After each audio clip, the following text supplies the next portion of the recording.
America, I've never seen that before. Have you? The media has an agenda, and we've seen it before in our own history. Example, the Scopes monkey trial, as it has become known. What is this? This is the evolution trial. John Scopes, he was a teacher in Tennessee. He was against the state law, and he began teaching evolution. I don't have a problem with evolution being taught in schools. Let's teach all theories. Well, the attorney was Clarence Darrow, and everybody says, this guy was brilliant in his defense. Yeah, he was brilliant. And the other guy, the prosecutor, William Jennings Bryan, he was a Democrat, by the way. Did you know that he won the case? Scopes was found guilty. He was fined $100 by the judge. That's why the Tennessee Supreme Court later overturned the verdict on a technicality. But the press told a couple of, they were split. If you look at the headlines, and I looked at them today, they are split. There's one group of people that had the perception that Clarence Darrow was fantastic in his defense. Scopes he is really the man. Now this came from New York City newspapers. Headlines like this one. Dayton's remote mountaineers fear science. Okay. The people who were writing local newspapers all around the country, they didn't write things like that. It was the Columbia elite that had this spin, and that is now history. Today, the split is even more difficult. Now, maybe I'm just one of them mountaineers that fears the newfangled science stuff, but I see video, and I see the way the media and Washington is handling it, and I don't even understand it. Let me show you some video you probably also have not seen yet on TV. This is from yesterday. Okay. Stop the Israeli blockade. Palestinians hunger for justice. I like the one that said, when will Israel figure out their government is insane? Okay, these guys are in New York Times Square yesterday. Who are they?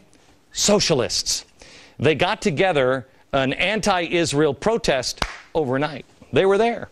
Have you seen anyone questioning whether there's any hate here? Have you even seen this? Has anyone questioned, you've got socialists all over the world getting together. Has anyone questioned the hatred that socialists have for Israel or the Jews? National Socialist Workers' Party. That was the Nazis. How did the socialists in Germany and the communists in Soviet Union treat the Jews? That's history. It's not American history. But how is it no one sees any warning flags here? The socialists are suddenly just humanitarians. Sure. Mm-hmm. Have you heard anybody question, are there any Americans involved in this little flotilla? For instance, this lady. She's the founder of Code Pink. She and her friends, Bill Ayers, and his wife, Bernadine Doran. The Weather Underground, they were the bombers, the Weather Underground. They don't think they did enough. They've never apologized for the bombing. They're now big Free Gaza supporters. They were in Egypt just last January with Free Gaza.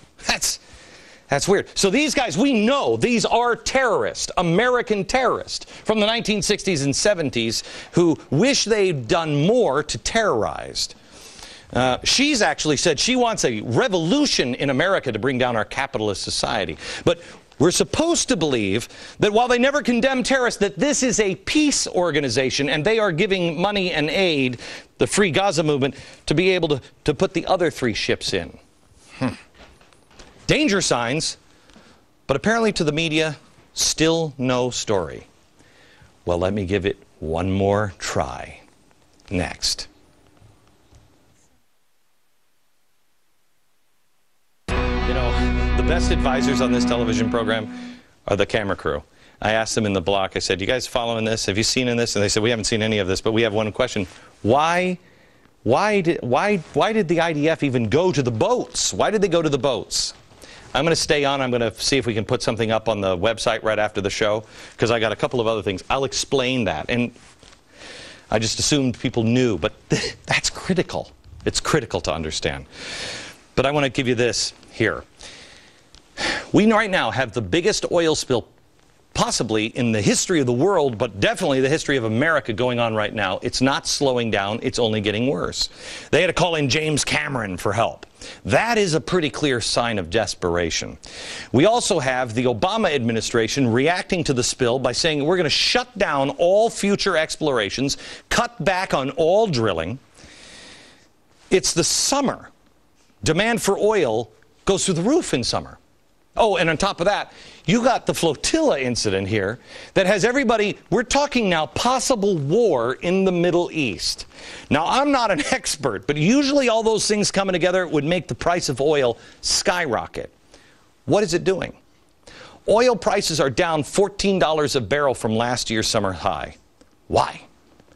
Down $1 since last Friday when this stuff happened over the weekend. Down? Oil down? Why? The answer lies in North Korea. Does anybody remember what North Korea did recently? They blew a ship out of the water. They torpedoed a ship. The IDF has guys with paintball guns literally getting stabbed to death when they decide to shoot in the leg for self-defense. Israel immediately hammered the UN Security Council, quick to condemn the acts of violence committed on the flotilla by Israel. But North Korea's torpedoing of a ship, killing 46. The international community acts with urgency and says, do not condemn North Korea. The world is teetering. Any small push could push things right over the edge. Don't do it. Our world economies are in trouble. And yet this is happening. The world is jumping down the throat of Israel. Why? Why?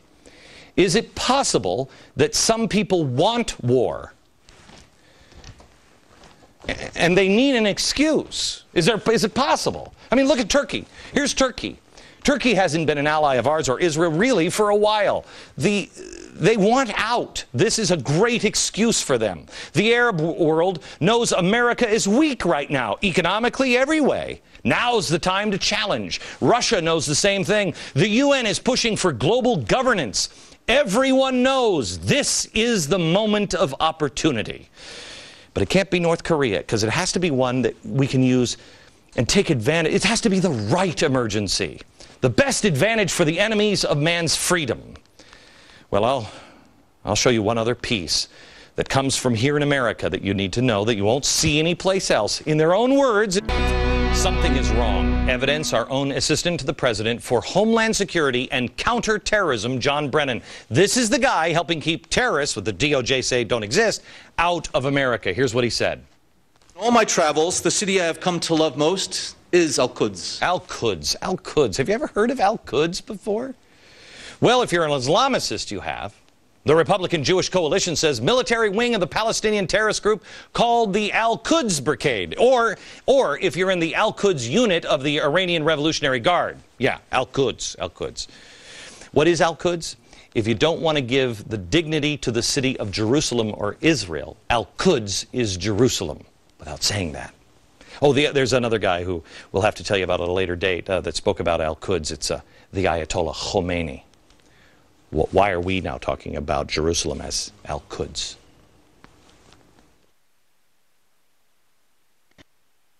I ran out of time, and I've got more to share with you. And we're going to go right over now to foxnews.com/Glenn Beck. Go there live for more on the Israel situation. From New York, good night, America.